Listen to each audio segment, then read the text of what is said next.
சமீப காலமாக பருவமழை பெய்து கோர வெள்ள விபத்து ஏற்பட்டிருக்கிறது. அதாவது தென் மாவட்டங்களான தூத்துக்குடி, திருநெல்வேலி, தென்காசி, கன்னியாகுமரி ஆகிய 4 தென் மாவட்டங்களில் பலத்த மழையின் காரணமாக பெரும் சேதம் ஏற்படுகிறது. வெள்ளக்காடாக காட்சியளிக்கக்கூடிய ஒரு கோரமான ஒரு இயற்கை விபத்து ஏற்பட்டிருக்கிறது.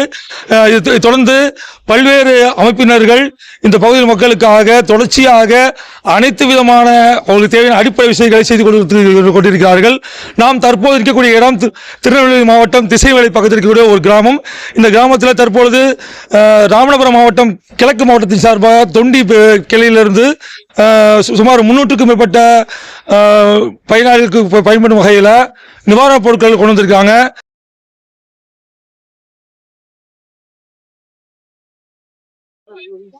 தொடர்ச்சியாக இந்த பகுதியில் தமிழ்நாடு முஸ்லிம் உலகத்தை சார்ந்த சகோதரர்கள் அவங்களுக்கு தேவையான அனைத்து வகையான பொருட்களையும் கொடுத்து வந்திருக்கிறார்கள்.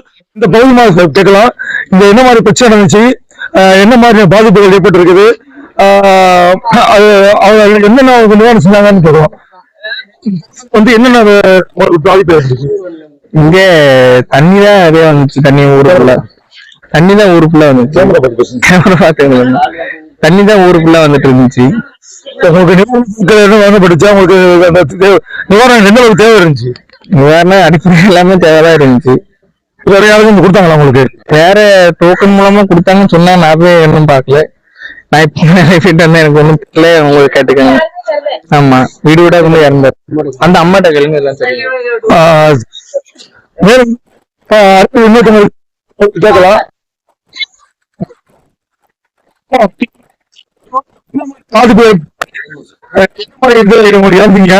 எனக்கு தண்ணி நிறைய வந்துச்சு, துணிக்கெல்லாம் அடிச்சிட்டு போச்சு. இந்த அரசியல் சிறப்பு யாரும் கட்சிக்காரங்க, அமைச்சர், எம்எல்ஏ யாரும் பார்த்தாங்களா? உங்களுக்கு ஏதாவது நிவாரணம் செஞ்சாங்களா? எங்களுக்கு சாப்பாடு செஞ்சாங்க. அன்னைக்கு யாரு கொடுத்தாங்க? கட்சி சாப்பாடு கார்ல தான் சாப்பாடு. அரிசி பொருள் இடம் கொஞ்சம் இருக்கு. வேற ஏதாவது பாதிப்பு? ராமநாதபுரம் மாவட்டம் மட்டுமல்ல, தமிழகத்தில் இருக்கக்கூடிய பல்வேறு மாவட்டங்களில் இருந்தும் தமிழகம் சேர்ந்த சகோதரர்கள் தொடர்ச்சியாக இந்த பகுதியில் கொடுத்துட்டு இருக்காங்க. தற்போதும் கூட திருப்பூர் வடக்கு மாவட்டத்தின் சார்பாக 48 லட்சம் ரூபாய் மதிப்பிலான பல்வேறு பொருட்கள் கொடுக்குவதற்காக தூத்துக்குடி மற்றும் திருநெல்வேலி பகுதியில் பல்வேறு வாகனங்கள்ல காட்சிகளை நாம் பார்க்க முடிந்தது. எனவே இனிலாம் இந்த அரசு தொடர்ச்சியாக மக்களுக்கு முன்னெச்சரிக்கையாக அனைத்து விதமான நடவடிக்கைகளையும் எடுக்க வேண்டும் என்பது பிரதான கோரிக்கையாக இருக்கிறது. கடந்த சில வாரங்களாக தொடர்ச்சியாக பெய்த மழையின் காரணமாக கோர இயற்கை சீற்றம் ஏற்பட்டிருக்கிறது. இதனால் தென் மாவட்டங்களான தூத்துக்குடி, கன்னியாகுமரி, திருநெல்வேலி, தென்காசி ஆகிய மாவட்டங்கள்ல மிகவும் சேதமடைந்திருக்கிறது. அரசியல் பிரமுகர்களும் பல்வேறு அரசியல் கட்சிகளும் பார்க்க முடியாத சூழ்நிலையில தொடர்ச்சியாக தமிழ்நாடு முஸ்லிம் கழகத்தை சேர்ந்த தமிழகம் முழுவதும் உள்ள அனைத்து மாவட்டத்திலிருந்தும் இந்த சகோதரர்கள் தூத்துக்குடி, திருநெல்வேலி ஆகிய பகுதிகளில் தொடர்ச்சியாக கடந்த ஒரு வார காலமாக தொடர்ந்து பணிகள் செய்து கொண்டிருக்கிறார்கள். இந்த பகுதியில் அவங்களை பத்தி என்னன்னு கேட்கலாம். நீங்க இந்த வாசி தானே? ஆமா, இந்த ஊர் பக்கம். ஓகே, இதுவரைக்கும் எவ்வளவு பாதிப்பு ஏற்பட்டிருக்குது? எந்தெந்த அரசியல் பிரமுகர்கள் பார்த்தாங்க? இதுவரைக்கும் யாராவது நிவாரணப் பொருட்கள் கொடுத்துருக்காங்க? என் பேர் பிரசாந்த், திருநெல்வேலி மாவட்டம் செல்வமுருதூர் ஊர். கடந்த ஞாயிற்றுக்கிழமை திங்கட்கிழமையும் நல்ல கனமழை. அதில் எங்கள் ஊர் ஃபுல்லாக நல்ல வெள்ளத்தில் சிக்கிட்டு ஊர் ஃபுல்லாமே தண்ணி தான். எங்களால் வெளியே போக முடியல. நிறைய பேருக்கு உடமையுமே தண்ணியில் அடிச்சுட்டு போயிட்டு அரசியல் கட்சிகள்ல இருந்து அப்பப்போ பார்த்துட்டு போனாங்க. ஆனால் பெரிய அளவில் எந்த நிவாரணப் பொருட்களுமே தரலை. ஆனால் இப்போ ராமநாதபுரம் கிழக்கு மாவட்டத்திலேருந்து தமிழ்நாடு முஸ்லீம் முன்னேற்ற கழகத்திலேருந்து இப்போ எங்களை நேரில் பார்த்து அரிசி, உணவுக்கு தேவையான பொருட்கள், வேற உடை, இது எல்லாமே தந்திருக்காங்க. இதெல்லாம் பாராட்டக்கூடிய விஷயம்தான். எங்கள் ஊர் சார்பாக அவங்களுக்கு நாங்கள் நன்றியை தெரிவித்துக் கொள்கிறோம். இது போன்ற பணிகளை அவங்களை செய்யணும்னு நாங்கள் அவங்களை கேட்டுக்கொள்கிறோம். அதாவது இந்த பொருட்கள் கொண்டு வந்தக்கூடிய கிழக்கு மாவட்டத்துடைய மனித மக்களுடைய மாவட்ட செயலாளர் இருக்காரு, அவங்கள்ட்ட கேட்கலாம். தொடர்ச்சியாக பணிகள் செஞ்சுக்கிட்டு இருக்கீங்க. இப்போ நீங்கள் பல்வேறு விதமான, அதாவது எப்போதெல்லாம் இந்த இயற்கை சீற்றங்கள் ஏற்படுதோ இல்லை ரத்த தானம், இந்த மாதிரி பல்வேறு தொடர்ச்சியான பல்வேறு சேவை செஞ்சுக்கிட்டு இருக்கீங்க. இப்போ இந்த இடத்துக்கு வந்துருக்கீங்க, எப்படி ஃபீல் பண்ணுறீங்க? இந்த மக்கள் உங்களை என்ன மாதிரி அணுகுறாங்க? இல்லை, அதாவது ஃபீல் பண்ணுறதுங்கிறத விட எங்கள் மார்க்கம் கற்றுத்தந்தது. பிற நலம் நாடுவது இஸ்லாம் அப்படின்னு சொல்லிட்டு எங்களோட மார்க்கம் எங்களுக்கு கற்றுத்தந்திருக்கு.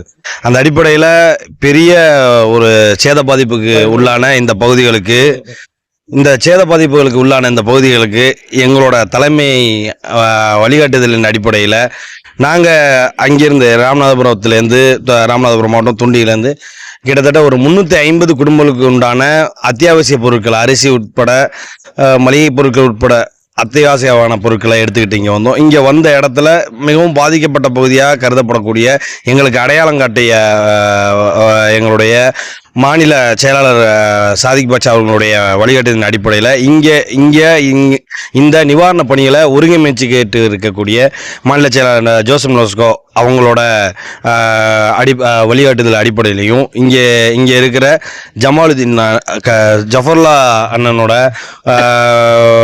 முன்னிலையில் செல்வமருதூர் அப்படிங்கிற கிராமத்துக்கு இன்னைக்கு வந்திருக்கிறோம்.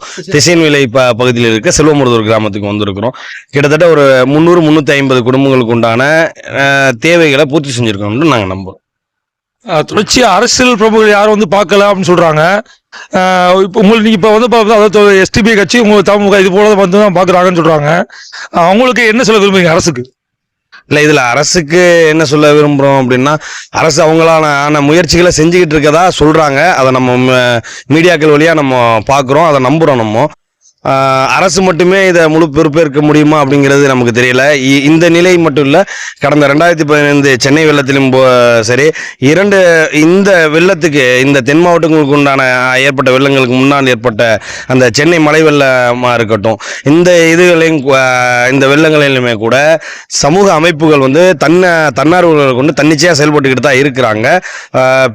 பெருவாரியான இடங்களில் அரசோட கைகோர்த்தும் இந்த தன்னார்வலர்கள் செயல்பட்டு இருக்காங்க. இவங்களுக்கு வந்து அரசு உரிய அங்கீகாரம் கொடுத்து அவங்கள வந்து ஊக்கப்படுத்தணும் அப்படிங்கிறது எங்களோட கேடு.